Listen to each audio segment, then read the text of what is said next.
আসসালামু আলাইকুম দর্শক। আজকে হাজির হলাম আপনাদের সামনে খুব সহজ একটি রান্নার রেসিপি নিয়ে। দেখতে পাচ্ছেন পেঁয়াজ বাটা, আদা রসুন বাটা আর এই যে ডিমগুলো, এখানে আমি ৬টা ডিম সিদ্ধ করে ছিলে রেখে দিয়েছি। একটা টমেটো কুচি করে রেখেছি আর এই হলো ছোট আলু। জি, বগুড়ার ছোট আলু, এগুলো আমি সিদ্ধ করে ছেলে রেখেছি। আর এখানে হলুদ গুঁড়া, মরিচ গুঁড়া, লবণ, জিরার গুঁড়া আর ধনিয়ার গুঁড়া। দেখতেই পাচ্ছেন সব উপকরণগুলো নিয়ে নিয়েছি। এবার চুলায় কড়াই বসিয়ে দিয়ে দিলাম চুলা জ্বালিয়ে। তো দর্শক, বাড়িতে যখন মাছ মাংস থাকবে না, তখন নির্দ্বিধায় এই রেসিপিটা রান্না করতে পারেন। আর এটা খেতে অসম্ভব ভালো লাগে। এই একটি রেসিপি দিয়েই আপনার পুরো পরিবারের খাবার হয়ে যাবে। তা আজকে আমার বাসায় মাছ গোস্ত নেই, তাই রান্না করছি এই ডিম। তো এই যে দেখুন, তেলের মধ্যে যে ডিম ভেজে নিলাম, সেই তেলেই আমি পেঁয়াজ বাটা দিয়ে দিলাম। এখানে কোনো কাটা পেঁয়াজ দিব না, বাটা পেঁয়াজ দিয়েছি। দিয়ে দিলাম ১ চা চামচ আদা বাটা, ১ চা চামচ রসুন বাটা। এখন দিয়ে দিচ্ছি স্বাদ মতো লবণ। আর এগুলো কিন্তু এখন ভালোভাবে নেড়ে নেড়ে কষাতে হবে, যতক্ষণ এই মশলাগুলোর কাঁচা গন্ধ না চলে যায়। আর এখন সেই মশলা যে বাটিতে রেখেছিলাম, ওটা ধুয়ে সামান্য একটু পানি দিয়ে দিলাম। দিয়ে আবার একটু ভালো করে নাড়াচাড়া করতে হবে। যত কষাবেন তত এর কাঁচা ঘ্রাণ চলে যাবে আর টেস্টি হবে। আর এখন দেখছেন একটু পানি দিয়ে দিলাম। আমি সবসময় গুঁড়া মশলাগুলো দেওয়ার আগে একটু পানি দিয়ে দিই, তাহলে দেখবেন গুঁড়া মশলাগুলো লেগে যাবে না বা পুড়ে যাবে না। এখন দিচ্ছি মরিচ গুঁড়া, দিয়ে দিলাম হলুদ গুঁড়া আর এই যে জিরা গুঁড়া, ধনিয়া গুঁড়া। জিরা গুঁড়া, ধনিয়া গুঁড়া কিন্তু দিয়েছি হাফ চা চামচ করে। আমার নতুন গৃহিণী আপুরা অবশ্যই এটা খেয়াল রাখবেন, যখনই গুঁড়া মশলা দিবেন একটু পানি দিয়ে তারপর মশলাগুলো দিবেন। আর যদি তাতেও অসুবিধা হয়, তাহলে আপনারা প্রত্যেকটা গুঁড়া মশলা এক জায়গায় করে একটা বাটির মধ্যে পানি দিয়ে গুলিয়ে নিতে পারেন। তা আমার এই টিপসগুলো মনে রাখলে অবশ্যই আপনাদের উপকারে আসবে। তা এখন দিয়ে দিচ্ছি টমেটো কুচি। আমি একটা টমেটো কুচি কুচি করে রেখে দিয়েছিলাম, সেটা দিয়ে ভালো করে মশলার সাথে কষিয়ে নেব। তো দেখতেই পাচ্ছেন আমি কিন্তু বারবার নেড়েচেড়ে কষাচ্ছি।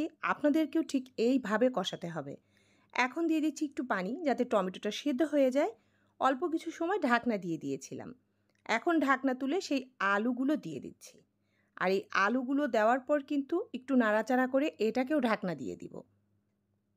এই যে দেখুন, আলু দিয়ে দিয়েছি। এখন নাড়াচাড়া করছি, মিশিয়ে নিচ্ছি মশলার সাথে। আর এই আলু ডিমের তরকারি খেতে কিন্তু অসাধারণ লাগে, মাছ গোস্তকেও হার মানায়। এত মজার এই আলু ডিমের রেসিপিটা, খুব সাধারণ, খুব তাড়াতাড়ি হয়ে যায়। এখন দিয়ে দিলাম সেই আলুর বাটিতে ধুয়ে রাখা একটুখানি পানি। এই পানিটা দিয়ে একটু আলুটা কষিয়ে নিব। আর ডিম যেহেতু কষাতে হয় না, কারণ ডিমের মধ্যে কষালেও কিছুই যাবে না, তাই মশলার সাথে বিশেষ করে আলু দেন আর তরকারি যেটাই দেন সেটাকেই কষাতে হয়। আর ডিমটা দিতে হয় যখন ফুটে একদম রান্না হয়ে আসছে, ঠিক তার আগ মুহূর্তে। তা এখন আমি দেখুন বেশ পরিমাণের গরম পানি দিয়ে দিলাম। আর এই গরম পানি দেওয়াতেই কিন্তু ফুটে উঠেছে। আর আমি বেশি পরিমাণের পানি দেওয়ার কারণ, আমি এমনিতে ঝোল রাখবো, আর তাছাড়া পানি বেশি না দিলে আলু কিন্তু পানি টেনে নেয়। তাই একটু বেশি করে পানি দিতে হবে, যাতে ঝোল ঝোল থাকে। এখন এই যে ফুটে ওঠার পর দিয়ে দিচ্ছি ডিমগুলো। ওই যে বললাম, ডিম তো আর বেশি সময় ফোটাতে হয় না। এই জন্য আলু কষিয়ে নিতে হবে খুব ভালোভাবে, তারপর দিয়ে দিতে হবে গরম পানি। এখন ডিম দিলাম। ডিম দেওয়ার পর ২ থেকে ৩ মিনিট রান্না করলেই হয়ে যাবে আপনার আলু দিয়ে ডিমের ঝোল। এইবার দিয়ে দিচ্ছি গরম মশলার গুঁড়া। আপনারা তো দেখিয়েছেন আমি কিন্তু গোটা গরম মশলা ব্যবহার করিনি, তাই একটুখানি গরম মশলার গুঁড়া এই নামানোর আগে দিয়ে দিব। আর এই গরম মশলার রেসিপি আমার চ্যানেলে আছে, আপনারা চাইলে দেখে নিতে পারেন। আমি এই গরম মশলাটা ঘরে নিজে হাতে তৈরি করে রাখি। দেখুন কিভাবে ফুটে উঠেছে। আমার তরকারি কিন্তু হয়ে গিয়েছে প্রায়। আর বিশ্বাস করুন, এটা খেতে ভীষণ মজা। আপনি ১ প্লেট ভাত শুধুমাত্র এই একটি তরকারি দিয়েই খেয়ে নিতে পারবেন। তো বাসায় মাছ মাংস না থাকলে অবশ্যই আমার আপুরা, আমার ব্যাচেলর ভাইয়ারা এটা ট্রাই করতে পারেন নির্দ্বিধায়। আমি বলবো আপনাদের কাছে ভালো লাগবে। রান্না ডান, চুলা অফ করে দিয়েছি। দেখুন এর কালারটা মারাত্মক এসেছে।